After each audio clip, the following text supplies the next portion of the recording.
I met my ex back when we were both in college. I was 24 at the time, and she was 22. For me, dating had never really been a big thing before her. I had just gotten out of a rocky, year-long relationship that, to be fair, ended on decent terms. That girl, though, had been struggling with some deep depression. I really cared about her, but it was like her sadness had a way of soaking into me. I guess you could say I am the kind of person who feels what others are feeling, so it was hard to keep my head above water when she was in such a dark place. Eventually, I had to end it for both our sakes. Then along came my ex. She was the one who made the first move. We lived in the same apartment complex, so we kept running into each other, and things just started to click from there. I had gone out of my way to help her a few times, but she asked for a ride, and that was what sparked the friendship then relationship. I would spend hours with her whether she was at home or closing at the sandwich store she worked at. She was taking time off from school due to depression and a failed engagement from a year or so ago. Though as far as I know she never finished school period and transferred twice to other universities. We partially bonded over her story about who she had been betrayed and cheated on by her ex, though I now question how much of the story was true. We became inseparable. She introduced me to her parents only after 2 months of FWB. After a few months, I wanted to become my girlfriend since I simply had no interest in other girls aside from her. She declined, saying she wasn't ready because of her past engagement. This should have been my first red flag, but I, like the idiot I was, gave her a pass. We continued dating exclusively. She didn't date anyone else and neither did I. A month later I brought up our status again because if we were exclusive anyway, why not just admit what we were? She continued to fight it. There were times during our relationship where things seemed perfect. She seemed to like everything I liked. She had similar goals and we just seemed like a perfect match. But sometimes I would notice backhand remarks about me. She would sometimes compare me and talk about her different exes. We would sometimes fight over such a small thing and I would try to de-escalate it, but she wouldn't have it. She would run out of my apartment and at times I would chase after her. She would become angry that I did that, saying I should give her space. So the next time she did that, I wouldn't chase after her and then she would accuse me of not caring about her. She started playing mind games with me, twisting things I knew she had said and making me question my memory. At the time, I did not even know what gaslighting was, so I just chalked it up to miscommunication or something I must have misunderstood. Like a fool caught up in love, I let it slide. A lot of my friends, though, were not shy about pointing out that I could do better. They would tell me she was not treating me right, but I just waved it off. We had been dating for about a year, and I kept bringing up the idea of making things official, boyfriend and girlfriend, you know. But she always found a way to dodge it. She would say things like, "I am not ready for that," but then follow it up with, "You are the best guy I have ever dated." It was confusing, to say the least. All her friends knew we were seeing each other, but, to be honest, I was not a fan of them. She would invite me to hang out with her group, but they were cliquey, and I do not do well with that kind of crowd. Plus, they had a cat, and I am allergic, so that gave me an easy out. Despite all that, we did a lot of typical couple things. We went on dates, she would call me every night, and we would stay on the phone until one of us fell asleep and woke up the next morning. She told me that because of her struggles with depression, hearing my voice was comforting and helped her get some rest. Still, cracks kept showing. There were times when things got out of hand, and she even crossed the line physically. I will never forget the 2 times she slapped me, hard. And it was not even during a fight. She thought it was funny. Both times, I told her straight up that it was disrespectful and that I would never do something like that to her, so I expected the same respect in return. During one heated argument, she blurted out something I will never forget. She said, "My roommate knows all the guys around here who are up for no commitment makeouts, so I do not really need you." That hit me like a ton of bricks. After a little over a year of dating, she finally gave in and agreed to officially be my girlfriend. At first, I was thrilled, it felt like a big step forward. But something about it nagged at me. She seemed to keep our relationship a secret from everyone except her family. I thought it was odd, but I was so focused on the fact that I had gotten what I wanted that I chose to ignore it. Let me take a moment here to admit that I was not a perfect partner either.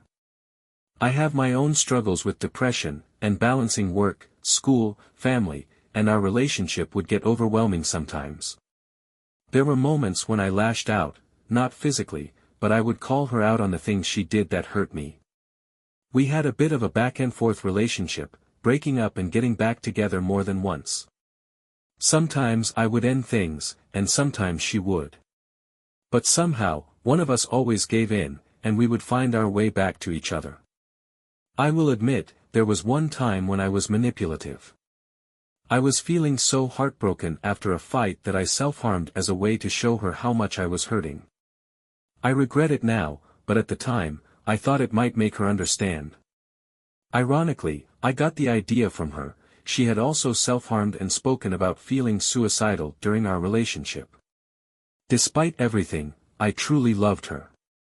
She would tell me she loved me too, and we even talked about marriage, kids, and where we might settle down in the future. At the time, it felt like we were building something real. After a few months, I started bringing up the idea of getting engaged. That was when she began pulling the same stunts she had with becoming official. She would lean on her past struggles with depression as an excuse to stall.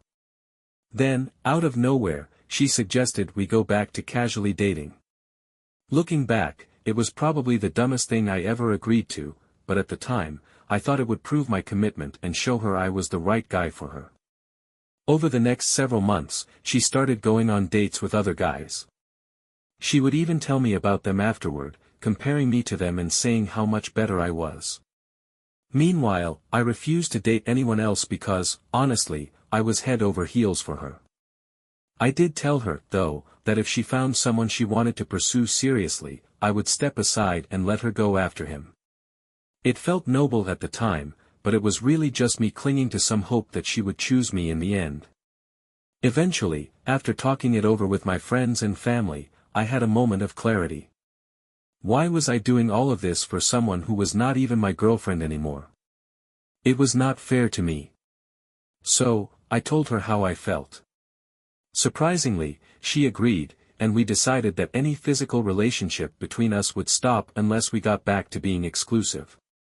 But, of course, that boundary did not last long. We would go on dates, and she would guilt-trip me or pressure me until I caved. Then, right after, she would lash out, accusing me of not being able to resist and blaming me for letting it happen. It became this toxic cycle, and her words grew more hurtful each time. The worst was when she told me that if she ever got pregnant, she would never tell me and that only she would decide what to do. That one stung deeply. I have always wanted to be a father, and the thought of her shutting me out like that was crushing. Still, we would argue, patch things up, and somehow fall back into the same pattern. Despite all of this, we continued talking about a future together. She would see a mixed baby, me being Latino and her being white, and gush about how adorable they were, saying it could have been our child. She would lean on me during her lowest moments, calling or asking me, "Would you still marry me?" Every time, I would answer, "Of course I would. I love you." And I meant it, even then. It was around Christmas, while I was in Florida visiting my brother, that I started feeling like something was seriously off. I would text her, but she barely responded. I would try to call her at night, like we used to, but she would not pick up. Then, out of nowhere, she called me one day to ask if I had a certain movie on DVD. When I asked why, she said she wanted to watch it with her family. Her answer felt odd, and I could not shake the feeling that something was going on. When I got back from my trip and started the new semester at school, she called to tell me she was at my university for some reason and had lost her Fitbit. She asked me to help her find it. I went to meet her, and we spent a little time together, but something about her felt different, distant, like she was holding something back. Before leaving, she asked me to come to her parents' house in 2 days because she had something important to talk about. That was the moment I knew what was coming. I talked it over with my friends and tried to prepare myself for the worst. When the day came, I drove to her parents' house late at night. She had asked me to come at 10 p.m. She came out to my car, and we sat there talking for what felt like an eternity, probably around 30 minutes to an hour. Finally, she told me she did not want to date me anymore.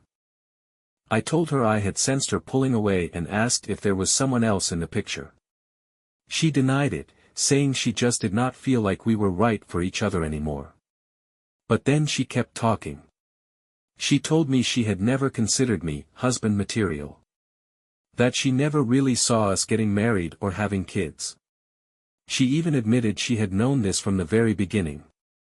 And then, she said something that hit me like a truck. Another reason she did not want to be with me was because our kids would not look like her. She said this because she was white and I am Latino. The irony of her calling herself progressive and not racist later in life is not lost on me. Hearing those words was like a punch to the gut. I thought back to all the conversations we had about marriage and family. All the times she had asked me if I would marry her. All the daydreams she had shared about our hypothetical children. It made no sense, and it hurt deeply. I told her I loved her but agreed it was time for us to end things. We decided on no contact. She said she would block me on Facebook because she believed that if I blocked her, I would not be able to keep her blocked. I shrugged and told her to do whatever she thought was best. We did not block each other on our phones, though, just in case there was an emergency since I had no family nearby. As I drove away, I felt sad, but at the same time, I felt an overwhelming sense of relief. It was like a huge weight had been lifted off my shoulders. The next month was a rough uphill climb. Nights were the worst. I realized how much I had become dependent on her. Those nightly phone calls we used to share had become a routine, and without them, the silence felt unbearable. I spent a lot of nights curled up on the floor of my room, crying in what I can only describe as gut-wrenching agony. Still, I knew I had to move forward. I threw myself into my work, school, and spending time with friends. Anything to keep my mind busy. Then, about a month after we broke up, I got a call from her early one morning. My first thought was that it must be an emergency, so I answered. But it was not what I expected. It seemed like she had butt-dialed me, but that did not make sense. We had not spoken in weeks, so what were the odds of her accidentally calling me? I could hear voices on the other end, hers and someone else's, a guy I did not recognize. I only caught bits and pieces of their conversation. They said something about snow, and I swear I heard my name mentioned before the call abruptly ended. Against my better judgment, I reached out to a few mutual friends to see if they had heard anything. That is when I found out she had started dating someone new. I know I should not have, but I reached out to her. I asked if she was okay, trying to act casual. It took her a few days to respond, and when she did, she said she really had butt-dialed me but had been meaning to talk to me anyway. She admitted she missed my friendship, and for a few minutes, it felt like old times. During the conversation, she told me about the guy she was seeing. I mentioned I had already heard about him, and she asked how I knew. I told her some friends had mentioned it. By then, I had seen a picture of him, and she started talking about his flaws, even nitpicking his hair. I just listened, trying to keep things civil, but something about it felt off. At one point, she made a comment about his hair looking weird. I agreed, saying, "Yeah, it is a bit different." She immediately got defensive, questioning how I would know what his hair looked like years ago. I realized I had misunderstood her and quickly backtracked, saying I thought she was talking about how it looked now. The conversation took an even stranger turn when she mentioned that she had been getting random friend requests on Facebook and asked if I was behind it.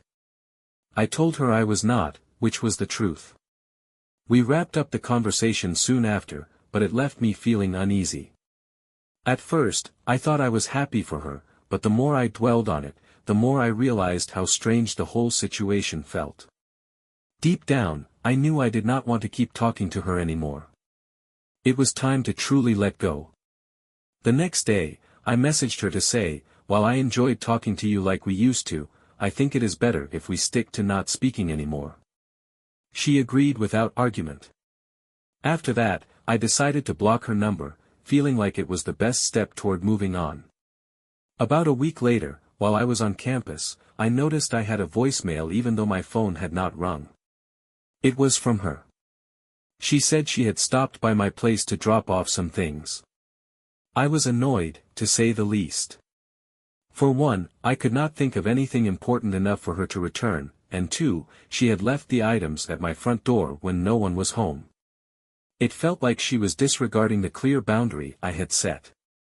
Frustrated, I decided to send her an email. In it, I poured out everything I had been holding in. I told her that I had loved her with all my heart but that she had hurt me in so many ways, through lies, manipulation, and mistreatment. I thanked her parents for being kind to me during our relationship, as I had always gotten along with them, and they often told me how great of a boyfriend I was. Then, I reiterated that I wanted no contact going forward. I made it clear that I had blocked her on my phone and explained that, while we now lived about an hour apart, there was still a chance we might cross paths due to mutual friends. I ended the email by saying, "The way you treat me is how I will treat you if we see each other. If you treat me like a friend, I will treat you like a friend. If you treat me like an enemy, I will treat you like an enemy. And if you treat me like I do not exist, I will treat you the same way." I hit send, fully expecting that would be the last communication between us. But boy, was I wrong. A few days later, I received a reply, not from her, but from her dad. Now, her dad is an ex-Marine and a lawyer, so you can imagine the tone of his email. He told me, in no uncertain terms, that I needed to leave his daughter alone. He accused me of stalking her, which made no sense considering I lived an hour away and was swamped with school, work, and spending time with friends. He also accused me of creating fake Facebook accounts to cyberstalk her. That part caught me off guard. While I admit I had looked at her profile using a friend's account a couple of times, because, let's be honest, who hasn't done that, I certainly was not creating fake accounts or actively stalking her. The most surprising part of his email was when he quoted the line from my email about treating her the way she treats me. He highlighted that specific section and said, "I consider this a threat."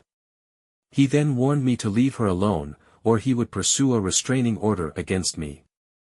I was absolutely floored.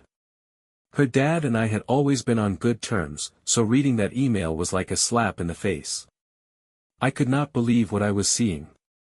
After thinking it over, I decided to respond. Having studied a bit of law in university, I felt confident enough to handle it. I told him straight up that I wanted nothing to do with his daughter. I pointed out that she was the one who had reinitiated contact and even came to my house without my knowledge just a week ago. I asked, if I were truly stalking her, why would she risk coming to my house? I also reminded him that his accusations were baseless and that no judge would grant a restraining order under these circumstances. Finally, I told him to never contact me again, and I would do the same for him and his daughter. After that, I could not help but wonder, what the hell was going on? What stories was she spinning about me? Why was she painting me as some sort of villain? I told a few friends about what had happened, and they were just as shocked as I was. They reassured me, saying I had dodged a bullet, no, a nuclear bomb, and that I should count myself lucky. I thought that would be the end of it. But, like I said, this is a cheating story, a long one, but a cheating story nonetheless. We had broken up in January. Then, just after the first week of April, a friend messaged me while I was at work. They told me my ex had just gotten engaged. I was floored. It had only been 3 months. This was the same girl who constantly told me how hard relationships were for her because of her cheating, abusive ex-fiancé. It made no sense. But here is where things got really interesting. My friend pointed out a comment on her engagement announcement. Someone had congratulated her and mentioned how happy they were to have helped the couple get together back in November. November. The same November when she and I were still seeing each other. Sure, we were not officially exclusive at the time, but I had given her plenty of chances to be honest about someone else, and she outright lied to me. In my book, that was cheating. Suddenly, everything clicked. That was why she had grown distant around Christmas. That was who she wanted to watch that movie with. It all made sense, and it hit me hard. I was livid. Still, I focused on moving forward with my life. I was battling depression and dealing with trust issues, but I talked to people about it, friends, folks at church, anyone willing to listen. The more I opened up, the more I learned about her. People who knew her but had no idea we had dated started sharing stories. They told me things they probably should not have, but I did not care at that point.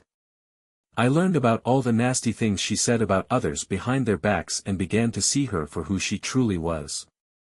That is when it all became clear, she had never really cared about me. She just wanted someone to care for her until she found someone she thought was better. I realized I had fallen in love, not with who she truly was, but with the version of herself she pretended to be. She had seen me as a nice guy, someone who was empathetic and easy to manipulate. She reflected my own kindness and compassion back at me, tricking me into thinking we were alike. But the truth was, I had been dating a narcissist. As painful as it was, this realization helped me grow. I learned a lot about myself. I care deeply, sometimes too deeply, and I need to be more cautious about who I give my heart to. It was a hard lesson, but one I will never forget. Half a year went by, and I had not run into her. I did hear through the grapevine that she had moved back to my city with her husband. So much for me being a stalker, right? A few of my friends had run-ins with her, though, and one of them, Danny Boy, absolute legend, managed to embarrass her by dropping a well-placed innuendo about something she had done in the past. Love that guy. Brothers for life. Then, one day, I got invited to a friend's wedding. I could not make it to the actual ceremony, but I did manage to show up for the reception. At one point, I stood up to give a short, light-hearted speech about my friend.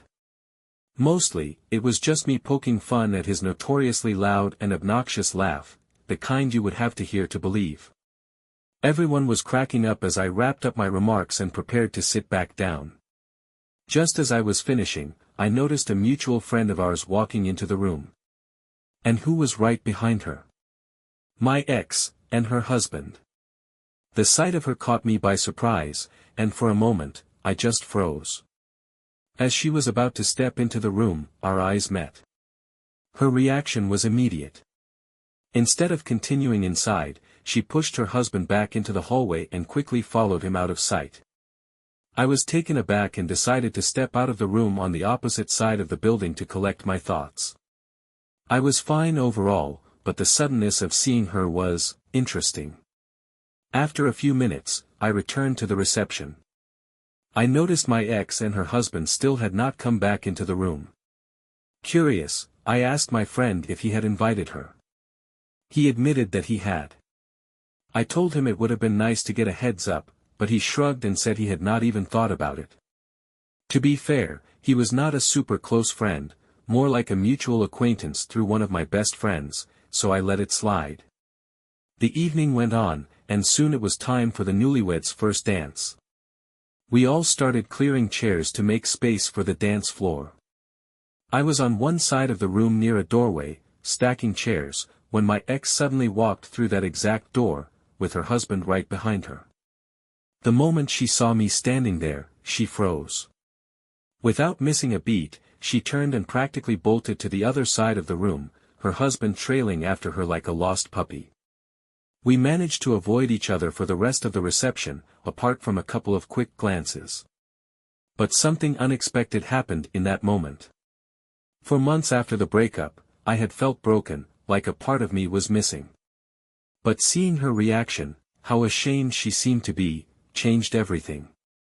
For the first time, I felt like my strength was coming back. It was as if all the pieces of myself that had been scattered finally started to fall into place. I felt whole again. And, for the first time in a long time, I felt genuinely happy. Even though she was married and I was not, I knew deep down that I had won the breakup. She could not even bear to look me in the eye, and yet I had no such problem.